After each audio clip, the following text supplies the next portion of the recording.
Hello everybody, and welcome back to OMB Reviews. I am the critic who is a cynic. Hope we're doing well, and today I am joined by Baby Thor, who's right behind me playing, and so if you hear any bells or any cooing, that is the reason why. All hail Baby Thor. So, this video will be my most anticipated movie list for 2021. This is something that I've already shared a little bit on Twitter, but someone asked if I was going to do a companion video to explain what my actual top most anticipated films of the year are and why, and the answer, of course, is yes, and here is that video. And so if you've not checked out the website, I've been updating it a little bit, changed the color around a little bit to make it a little bit easier on the eyes, at the very least color-wise. I've also been adding film reviews, and so I actually have gone back all the way to 2012, in which I have all the films that I saw in 2012, the grades. I have the ones that I gave an A grade, A- to A+ to, underlined and bolded.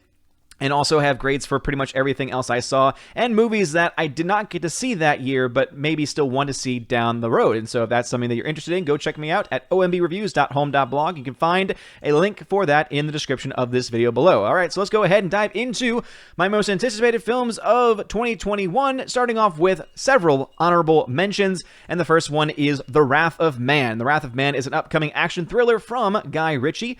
So interestingly enough, I've been a big fan of Guy Ritchie's work, most recently with The Gentleman. The Gentleman, to me, was a phenomenal movie. I thoroughly enjoyed it. It's one of my top favorite films of 2021. And so when I saw that he has another film scheduled to come out this year, it immediately had me excited, especially since it's coming with Jason Statham, Scott Eastwood, and other members who have worked with Guy Ritchie in the past. This is written by him and directed, and so if it's anything like The Gentleman, I think it's something that I can definitely look forward to. The next honorable mention would be a film called Minari. This is a Korean movie. It's a 2020 American drama film written and directed by Lee Isaac Chung. Stars Steven Yeun, who I actually really like. He is from, most people will recognize him from The Walking Dead. I've been a pretty big fan of him. It's a semi-autobiographical take on Chung's own upbringing. The plot follows a family of South Korean immigrants who try and make it in rural America during the 1980s, which obviously would have been a very interesting time for them. And so I like those types of period movies. Also, it looks like it's taking it from a different perspective than what we normally hear about it with immigrant stories. And so I feel like it's during a different time. It's also, because you normally don't hear about a lot of immigrant stories from specifically the 80s, let alone Korean immigrants from the 80s. So it's actually something that looks pretty interesting. I've seen a couple of reviews on it, and it looks like it might actually be worth time. I think it got technically released in 2020, but it won't have a wide theatrical release in the United States until this year. Next one will be The King's Man. This is one where I'm kind of excited about it. I mean, it's got a really good cast. Ralph Fiennes is always great. Gemma Arterton is great as well. Daniel Bruhl is in this film too. Jamon Hansu. Again, a really great, solid cast here, which is the only reason why I have any real anticipation for this. I like the first Kingsman movie pretty well, and then the second one just wasn't that good. So I'm hoping that this one's a return to form. I'm thinking that because they've got Ralph Fiennes in here, that might be able to kind of lift everything up for them. But of course, we'll have to wait and see when that film comes out. The next film to look forward to is Morbius. This is one where immediately when I saw the trailer, I thought, this really kind of looks interesting. It does have Jared Leto, and Jared Leto has kind of been on a weird kick in his films as of late, but this is something where it is set within a universe. It says, after announcing plans for a new shared universe of films inspired by Spider-Man characters beginning with Venom, Sony began developing one based on Morbius. And so this is going to be a part of this shared universe, and obviously as a comic book movie, it's one that could very, very much be interesting, and to see how it connects with Venom and with the Spider-Man universe as well. And it just looks more like a horror-based film. As it says here, it's an upcoming American superhero film, though it does seem to have, at least based on the original trailer, some horror elements to it, or more thriller elements to it. So I thought that could actually be a pretty interesting take on the genre. Next one up, another honorable mention, is the 2021 Mortal Kombat movie. What can I say? I like Mortal Kombat films. The original one from the 90s was just phenomenal in all of the best cheesy ways. The ones that came after were also great in their own cheesy ways, as being some of the, the best worst movies of all time. There was a really cool series. I think it was Mortal Kombat Legacy that came out. That was really awesome. All of that was started by actually a short film they did based on a lot of the actors that ended up being in the series, and that was phenomenal. The short film was truly amazing, and so I'm very much looking forward to this simply for that very reason. Also, you do have James Wan who will be producing the film, so I think that definitely adds a level of more legitimacy to it. It looks like it'll be premiering on HBO Max in April at the same time it's in theaters. So this is one that I definitely plan to check out. Another honorable mention is Free Guy. This is one of the oddest ones on my list, I think. This actually is a film with Ryan Reynolds and Taika Waititi as well, and it deals with an open world video game, and basically Ryan Reynolds plays a NPC working as a bank teller, and thanks to a program developed by programmers, he's inserted to Free City by the publisher, and he becomes aware of his world being a video game. And so it just looked really funny. I remember when the first trailer for this came out. This is being produced by Ryan Reynolds, and let me just put it out there, Ryan Reynolds is the reason why I have any interest in this movie at all, because he is freaking hilarious, and so I plan to see this film when it comes out. This is one where has been, at one point it was, I think, one of my most anticipated films of the year. And I think just as time has gone on, my list has changed. I'm still very much excited for it, so it's definitely on my honorable mentions list. But that would be, of course, Ghostbusters Afterlife. We actually finally have a Ghostbusters 3. It basically totally does not acknowledge Ghostbusters 2016, which is fine by me because that film was garbage. So the fact that it's just kind of saying, nope, we're just going to erase that from existence, having Jason Reitman and Ivan Reitman back into this universe, and also getting people back into the film like Sigourney Weaver, Ernie Hudson, Dan Aykroyd, Bill Murray is also listed here. Paul Rudd is someone that I'm very excited to see added to this universe as well. Seems to be based more on the kids, and it has kind of that Stranger Things vibe to it. Obviously, Finn Wolfhard being in the film definitely adds that to it, which personally I'm pretty excited about, and I cannot wait for it to come out and to see the time and era that it's set in. All right, another movie to look into and to look forward to is Venom, Let There Be Carnage. Was not a huge fan of the first Venom movie. I want to say I gave it like a C or a C- because I thought the visual effects were just not that good, and I didn't quite buy Tom Hardy as Eddie Brock. For him to be a newspaper person, he was way too jacked and way too menacing. So I just never really bought into it. But Andy Serkis is directing this. I love what Andy Serkis has been able to do with visual effects. For those that don't know, he's the one that really was the groundbreaking performer behind the character of Gollum for The Lord of the Rings, and also into the Hobbit films as well. And he has since continued on in doing motion capture, but has also gone on to direct as well. And so far, the one film I saw was just Breathe. I dealt with a man in an iron lung. It was actually very well done. It was very competently directed. So I'm actually looking forward to it. I think that he could probably pull off some good things, especially since when it comes to bigger action films, he's worked under greats like what we saw with Lord of the Rings and him working under Peter Jackson. I have several honorable mentions here, as you can tell. So another one to look forward to is The Tomorrow War, and so this is going to be a film directed by Chris McKay. The reason why I'm looking forward to this is because Chris Pratt is in it, and I'm a big fan of Chris Pratt. J.K. Simmons is in here as well. It also just looks really fascinating. The premise is it's the fate of a futuristic war rests upon one man's abilities to confront the ghost of his past. Humanity is losing to an alien invasion, so to fight back, scientists develop a way to draft soldiers from the past to fight the war. That just sounds really interesting. I love when there's time travel elements in any movie, so I'm definitely more biased towards wanting to go see this film overall. And as you can see, you have David S. Goyer as a part of this discussion, and you have Chris Pratt, as I mentioned before. Another one of my most anticipated films is going to be a film called The Last Duel, and this one is mostly because it is the next Ridley Scott movie, and I am a big fan of Ridley Scott's films. He's had some hits and he's had some misses. I'm hoping that this one, as it being one that he's directed, and also it's the return of writers Ben Affleck and Matt Damon. So remember that when it comes to them, the first film they ever wrote was Good Will Hunting, and they won Oscars for that writing. And so it'll be very interesting to see how good or how bad this film is. Are they going to be able to capture the same magic? They do have a third writer here, Nicole Holof Center, I think is how you pronounce that name. But this is based in 14th century France. So that should be very interesting to see whether or not that is able to live up to the hype. And the last of my honorable mentions is The Nightingale. This is going to be a film directed by Melanie Laurent. So you might recognize her from being in other films. I think the first film that I ever saw her in that really got her name out there was actually in Inglourious Basterds. I thought she did a great job in that role. So I know she's a talented actor, and so I'm hoping that she's able to transition into being a good director as well. This is set to come out later this year, and it's going to star the Fanning sisters, Dakota and Elle Fanning. And so I think that it'll be cool to see them having a back and forth dynamic there. And this is two sisters struggle to survive and resist the German occupation of France in World War II. So it's a World War II film told from a very different perspective, and so I think it's going to be a very unique story, and it's one that I think could actually end up being one of those non-anticipated movies that ends up doing very well. All right, so let's go ahead and dive into my most anticipated films. So this is going to start my top 5 most anticipated films of 2021, starting off with number 5, which is Mission Impossible 7. What more do I need to say other than it's Christopher McQuarrie coming back once again to direct Mission Impossible? You have Tom Cruise coming back, going to do some crazy stunts. Yes, he has gone crazy on set, yelling at people, and I wasn't a really big fan of that, but he does come back with Ving Rhames. Simon Pegg is back, Rebecca Ferguson is back as well, and it looks like you're also adding on Haley Atwell to this film as well, which of course has me excited. I know, Baby Thor, it has me excited as well. It has me excited as well, as it does. He's getting a little cranky, so I might have to have a cut at some point in this video just to make sure I can take care of him. So 1 second, I'll be right back. Mission Impossible 7.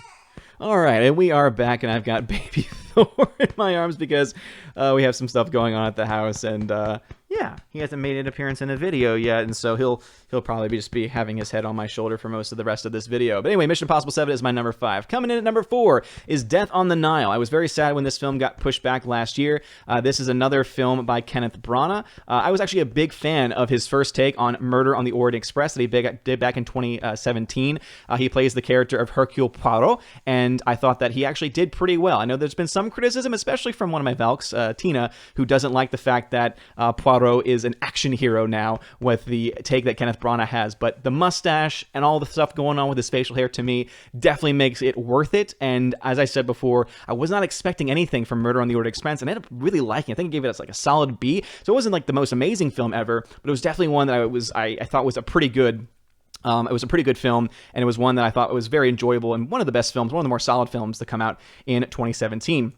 All right, coming in at number 3, this is one that I am very much looking forward to. Ever since I first saw the first Quiet Place, obviously it's Quiet Place Part 2, but ever since I saw the first one back in 2018, I just thought, wow, this is an incredible universe. I hope they're able to tell more stories. This was the first time that John Krasinski has come in to direct a major feature like this, so now he'll be coming in once again. It is interesting to see that Michael Bay is listed as one of the producers. I don't know if he produced the first one or not, but it is still very, very awesome. Him and Emily Blunt are dynamic on screen together. It's really cool to see them work. As I said, John Krasinski has shown himself to be a very competent director as well. And also it looks like Cillian Murphy and Djimon Hounsou are both in this film too. Both of them are solid actors, and I think they'll be great additions. So it'll be very interesting to see now that there is a new baby, just like Baby Thor here, just like there is a new baby in the universe. How do they survive when you have to be quiet to not wake the monsters? So if you've never seen the first Quiet Place, I highly recommend it. You still have a little bit of time before this one comes out to check it out in April. All right, coming in at number 2, my second most anticipated film of 2021 is Dune. Yes, indeed. Denis Villeneuve,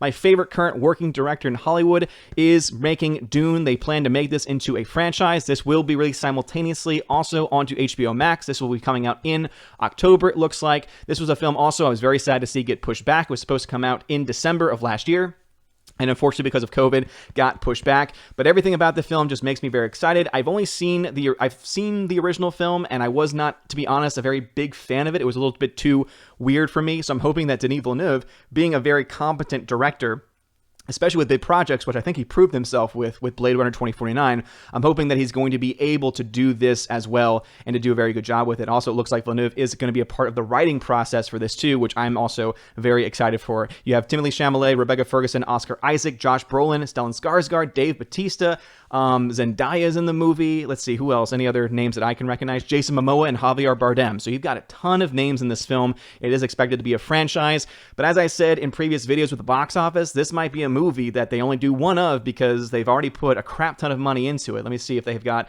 a budget. $165 million. Not nearly as much, to be honest, as I thought that they would. But obviously it's going to cost them a lot more if they're going to want to make any other films after this point. All right, and then my most anticipated film. This was my most anticipated film when it was expected to come out last year, and it is still my most anticipated film of the year, and that is Top Gun Maverick.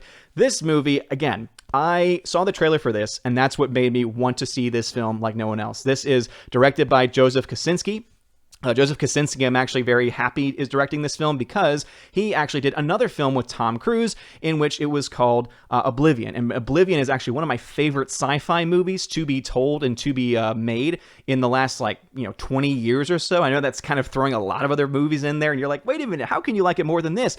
Oblivion, to me, the effects still hold up, and I just love the world that they build. I love the story, and again, the soundtrack to that one too really does make that movie overall. But very excited for this one because of the director. Obviously, you've got Tom Cruise coming in. He's doing a lot of his own stunts once again. He's flying actual planes. He's not actually flying the jets, but all of the actors are in real jets, and they're actually experiencing the G-forces, which is awesome. You got Miles Teller in this as well. I'm a big fan of Miles Teller. Jennifer Connelly, John Hamm in this as well. Ed Harris and Val Kilmer. So great to see Val Kilmer on the screen. He's gone through a lot of health issues recently, so I'm just happy to see him get work, and obviously hoping and praying that he is able to to be able to do whatever it is that he's able to do and able to do it well, especially since he's coming back as that character of the Iceman. And yeah, very excited for this. Most excited, I think, because I think, especially with Kaczynski coming in, I think you're going to have really brilliant cinematography. I think the visuals are going to be great. Based on the trailers, I'm already buying into that. They put cameras in great positions on the cockpit of the jets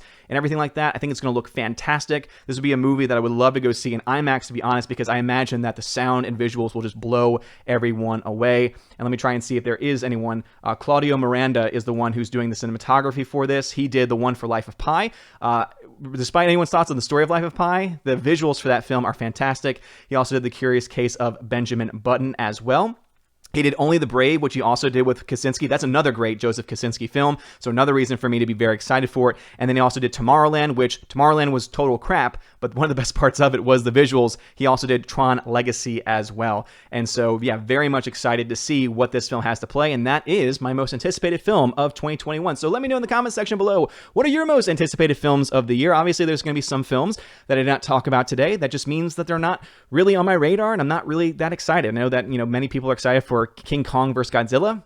After the last movie, I'm really, honestly, not that hyped for it. There's also going to be some movies that maybe I've never heard of or don't know a lot of details about, and maybe I will end up seeing this year. These are not the only films I plan to see this year. This is just the ones that I was like, oh yeah, this kind of has some interesting qualities or interesting director or actor or writer attached to it.